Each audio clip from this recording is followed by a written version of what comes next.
Today on The Nation Speaks, crime is rising across the U.S. and voters are taking notice. It's become a major election issue with midterms right around the corner. Parker Thayer at the Capital Research Center explains why district attorney races have become such a focal point. Next, in America Q&A, we ask if crime is an issue that motivates you to vote. Then Rob O'Donnell, retired NYPD detective and Pipehitter Foundation board member, gives us the view of the blue. Finally, in our second America Q&A, we ask, do you feel you have enough time to spend with your family? Hello and welcome to The Nation Speaks. I'm your host, Cindy Drucker.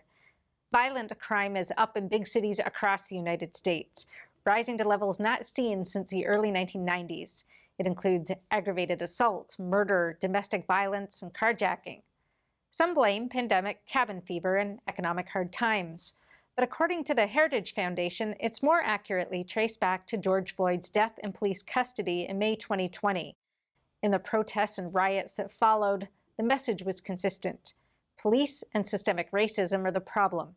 Defunding the police and de-incarceration are a big part of the solution. Since then, crime levels have risen, and the price of committing a crime has fallen, as police step back and district attorneys decline to prosecute. And voters are paying attention. According to a recent Harvard-Harris poll, inflation, then crime are the top two self-stated voter issues going into the midterms. That says a lot, since crime is usually a local issue and not a national one. Our two guests today have thoughts on why. We're joined now by Parker Thayer, an investigative researcher at the Capital Research Center who's been following these issues for several years. Parker, welcome. Thank you for having me. Crime has emerged as a major issue for voters in these midterm elections, and the races that can have the greatest impact on crime and punishment are for district attorneys. But I think before the last 2 or 3 election cycles, DA races were pretty low profile. There wasn't a lot of spending, not a lot of controversy. That's all changed. Can you explain for us what changed? And then we'll get into some of the races that we should be watching on November 8th. Yeah, so starting around 2016, members of the resistance, as they describe themselves, to Donald Trump, decided that they would be funding district attorney elections at a very high level. These are not elections that typically see a lot of money, or at least they didn't used to. But in an effort to prevent the Trump administration from enacting its immigration agenda, and also as a part of the left's larger plan for tearing down the U.S. criminal justice system, they decided to fund the campaigns of district attorneys who would simply not enforce the laws that the left broadly didn't agree with. Things like high cash bail, not seeking the maximum penalty or the death penalty on cases on serious cases. A lot of billionaires, namely the one most people will associate with this is George Soros, but other billionaires, including Dustin Moskovitz, the Facebook co-founder, got involved in these elections and started pouring money in to the point where the opposing candidates had absolutely no chance at winning. And now about 40% of the country is controlled by district attorneys funded by these billionaires to pursue very extreme progressive policies. That's a significant number. Mm-hmm. It's millions and millions of Americans have district attorneys who they simply can't trust because they're being paid not to do their jobs. I'm wondering what the attraction is. We're seeing now that crime has been rising. Voters are noticing. Obviously, these policies are not having very good outcomes. Do you think that's going to affect their chances in this upcoming election? I'm just wondering what the attraction is to these policies and candidates.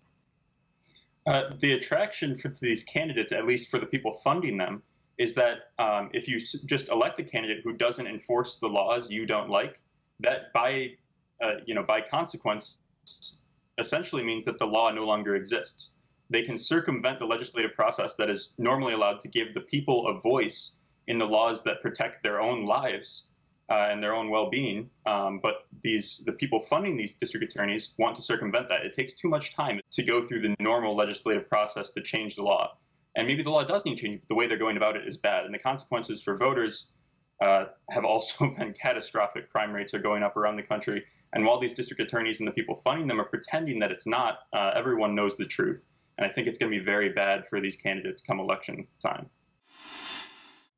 Joining us next is Rob O'Donnell, a retired NYPD detective who served in the 1990s when the city saw its greatest crime decline. During his career, he served in the Organized Crime Control Bureau and in a homicide task force. He's now a board member of the Pipe Hitter Foundation that supports the rights and freedoms of first responders. I sat down with him earlier. Rob, thank you so much for joining us. Thanks for having me. So things are pretty bad now for police. Crime is rising. We're coming into an election, and it is one of the key issues.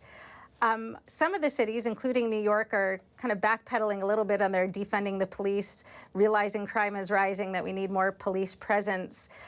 What do you make, perhaps particularly in New York City, of the efforts that they're making? Is it going to make a difference? Is it window dressing? What needs to change for there to be fundamental improvement? You have years, almost a decade now, of creating a callous atmosphere towards law enforcement and law and order. So it's going to take more than just a couple of tricks and a couple of added resources on the streets to correct it. When they started to defund the police movement, I was screaming from the rooftops that for every 1 year that you move forward with defunding the police, it takes 3 to 4 years to recoup that time back, because getting police officers out on the street doesn't happen in a bubble. There's recruitment, there's retention, there's training that takes place. So for every year we dealt with this defund the police rhetoric that has failed at every turn, it takes 3 to 4 years to correct that, and that's what we're seeing now. And we're seeing the impact on the force. I know New York City is representative of a lot of cities that are losing cops, in line to lose 4,000 this year. It just graduated a class of 600 plus, but that's not going to replace the 4,000. And there's more stress on the police, because I know the initiative to put more cops on the subway platforms is just coming from overtime hours. So how does that impact everything that you were just talking about? Yeah, not only you have police officers leaving before their retirement age in droves, and police officers retiring at critical levels, you also have the recruitment problem that they're just not attracting the candidates that they used to attract to replace those, to deal with attrition.